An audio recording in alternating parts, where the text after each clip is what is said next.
أعوذ بالله من الشيطان الرجيم. بسم الله الرحمن الرحيم. يا أيها المدثر قم فأنذر وربك فكبر وثيابك فطهر والرجز فاهجر ولا تمنن تستكثر ولربك فاصبر.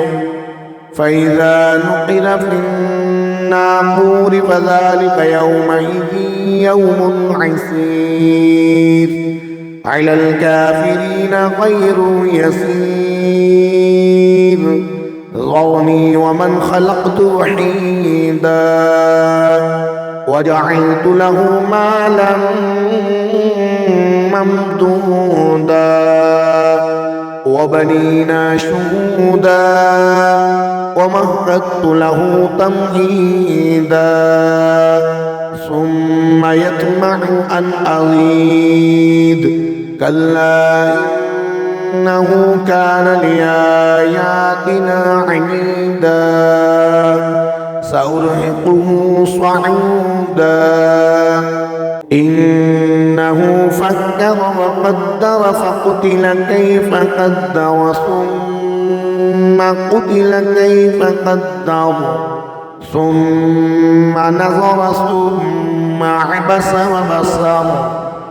ثم أدبر واستكبر فقال إن هذا إلا سحر يؤثر إن هذا إلا قول البشر سأصليه سقر وما أدراك ما سقر لا تبقي ولا تذر لواحة للبشر عليها 19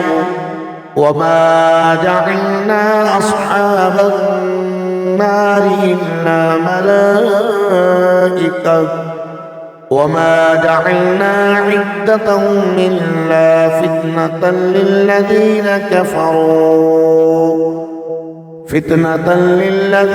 كفروا ليستيقن الذين أوتوا الكتاب ويزداد الذين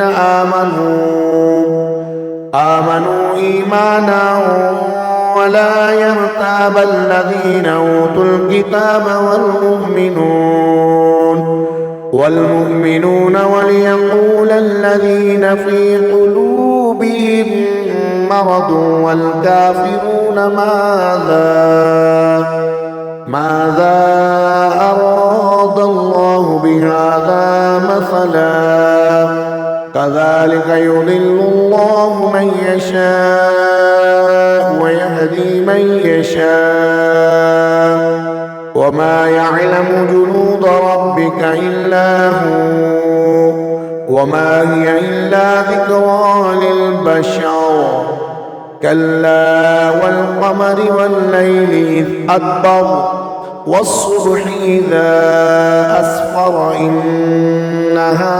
لإحدى الكبر نذيرا للبشر لمن شاء منكم أن يتقدم أو يتأخر كل نفس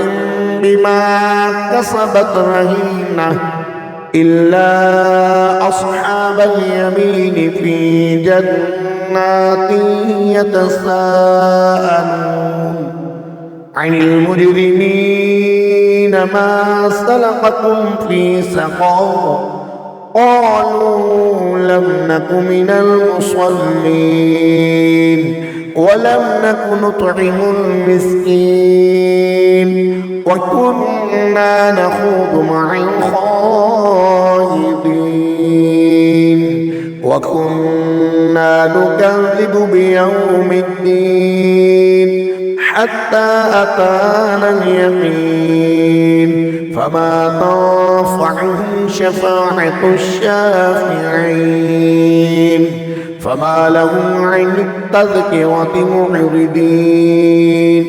كأنهم حمر مستنفرة فرت من قسورة بل يريد كل امرئ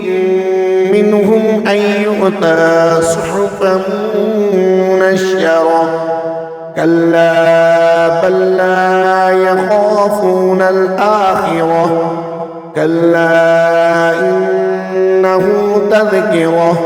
فمن شاء ذكره وما يذكرون إلا أن يشاء الله هو أهل التقوى وأهل المغفرة صدق الله العظيم.